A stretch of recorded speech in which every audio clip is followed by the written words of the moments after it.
অতিথি আপ্যায়নে বা বিকেলের নাস্তার জন্য লাচ্ছা সেমাই দিয়ে এই ডেজার্ট আইটেমটি আপনি খুব সহজেই তৈরি করে নিতে পারবেন। কারণ এটা তৈরি করা অনেক বেশি সহজ আর খেতেও কিন্তু দারুণ মজার। তো একটি প্যানে 1 চামচ পরিমাণ ঘি দিয়ে এর মধ্যে লাচ্ছা সেমাই দিয়ে দিচ্ছি। যখন তখন ঘিয়ের মধ্যে লাচ্ছা সেমাইটা ভেজে নিলে খুব সুন্দর একটা ঘ্রাণ আসে। তবে আপনি না ভেজেও কিন্তু এটা তৈরি করতে পারবেন, কারণ লাচ্ছা সেমাইটা কিন্তু অলরেডি ভাজা থাকে। তো সুন্দর একটা কালার করে আমি লাচ্ছা সেমাইটাকে ভেজে নিচ্ছি। আর এখানে আমি একটি পাত্রে 2টো ডিম ভেঙে নিচ্ছি, চিনি দিয়ে দিলাম, সামান্য লবণ দিয়ে দিচ্ছি। ডিমটাকে ভালো করে ফেটিয়ে নিচ্ছি যেন চিনিটাও একদম ভালো করে গলে যায়। আর এখানে চিনিটা আপনারা টেস্ট অনুযায়ী দিবেন, যেরকম মিষ্টি খেতে ভালোবাসেন। এখন দিয়ে দিচ্ছি লিকুইড দুধ। দুধটা আমি আগেই জাল করে ঠান্ডা করে রেখেছিলাম। সামান্য ভ্যানিলা এসেন্স দিয়ে দিচ্ছি খুব সুন্দর একটা গ্রানের জন্য। যতটুকু ডিম দিলেন ততটুকু দুধ দিতে পারবেন বা দুধের পরিমাণটা একটু বাড়িয়েও দিতে পারবেন। আমি ক্যারামেল তৈরি করার জন্য এখানে দিয়ে দিচ্ছি চিনি। চুলার তাপটা একটু বাড়িয়ে রাখতে হবে, এর মধ্যে পানি দেওয়ার কোনো প্রয়োজন নেই, চিনিটা এমনিতেই গলে যাবে। আর চিনিটা যখন গলে যাবে চুলার তাপটা কিন্তু একদম বন্ধ করে দিতে হবে, না হলে লো আঁচে দিতে হবে। আমি 3টা কাপের মধ্যে ক্যারামেলটা ঢেলে দিলাম, একটু ছড়িয়ে দিচ্ছি। আর এটা দেওয়ার সাথে সাথেই কিন্তু একদম সেট হয়ে যায়।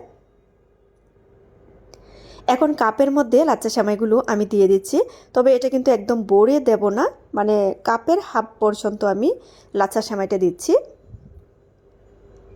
এখন যে দুধটা আমি রেডি করেছি সেই দুধটা দিয়ে দিচ্ছি।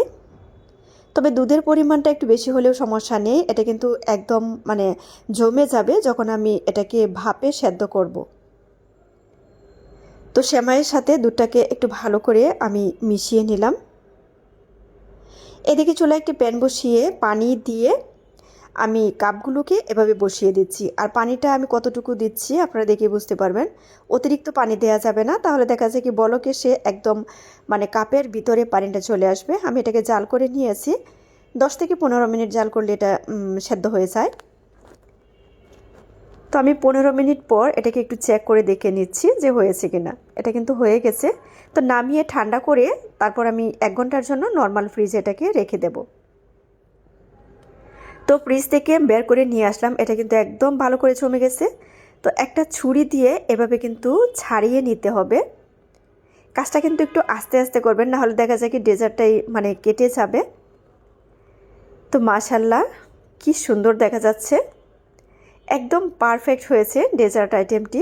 তো আপনারা কিন্তু 3টা তৈরি না করে একটা তৈরি করতে পারবেন বড় একটা পাত্রে নিয়ে। তো কাটতে গিয়ে দেখতে পাচ্ছেন একটা কিন্তু একটু পাশ দিয়ে কেটে গেছে। তো আপনারা অবশ্যই কিন্তু ছুরি দিয়ে কাটার সময় সাবধানে কাটবেন।